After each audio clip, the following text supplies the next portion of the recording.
Assalamualaikum dan salam sejahtera. Hari ini saya akan berbicara tentang buku yang bertajuk Syurga di Bawah Telapak Kaki Ibu. Penulis bagi buku ini adalah Wiwit Prasetyo. Buku ini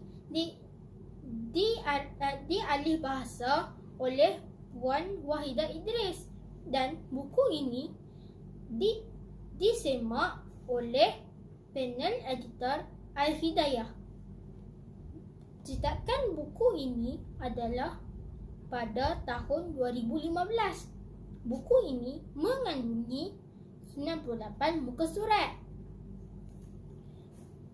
Watak-watak di dalam buku ini adalah yang pertama, Silki.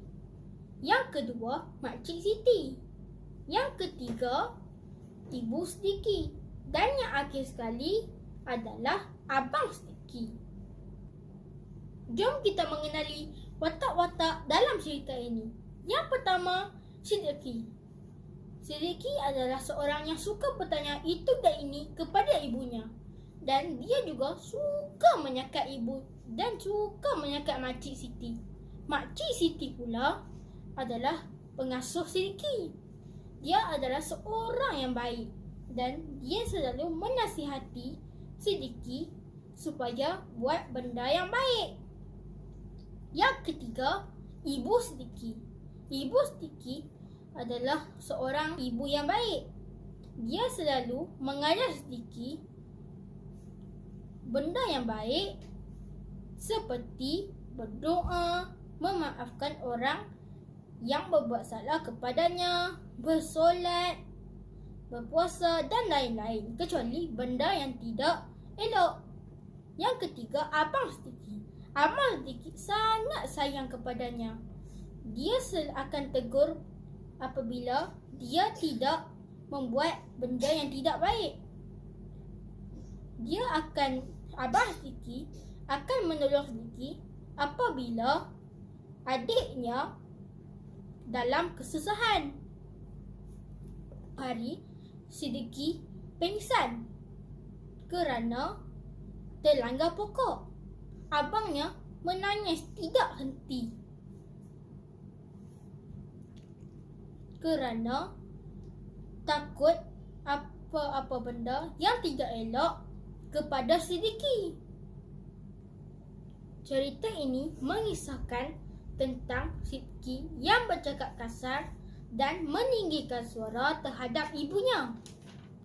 Ibunya terasa hati lalu merajuk dan pergi dari rumah tanpa memberitahu Sidiki. Sidiki berasa sedih kerana ibunya tiada di rumah.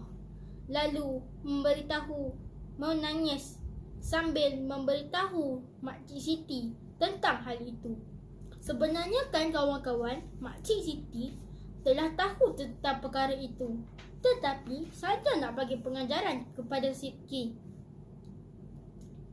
Sidiki berkata yang dia sudah insaf dan tidak akan mengulanginya lagi.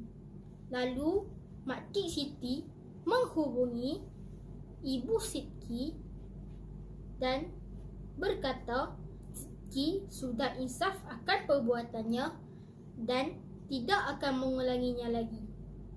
Apabila kemudian Ibu Sidiki pulang ke rumah, apabila Sidiki melihat ibunya dari rumah ke dalam rumah,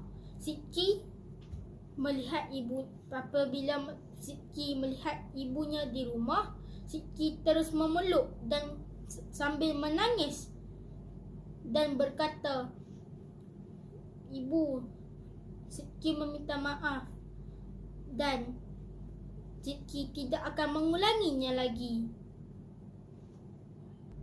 Oleh itu, buku ini bagus untuk kita baca kerana dapat memberi pengajaran. Kadang-kadang tanpa perbuatan kita, tanpa kita sedari, dapat melukakan hati ibu dan bapa. Jagalah tutur kata dan adab terhadap ibu bapa. Janganlah sekali-kali kita melukakan hati mereka. Sesungguhnya Sesungguhnya syurga di bawah telapak kaki ibu. Sekian, terima kasih. Assalamualaikum.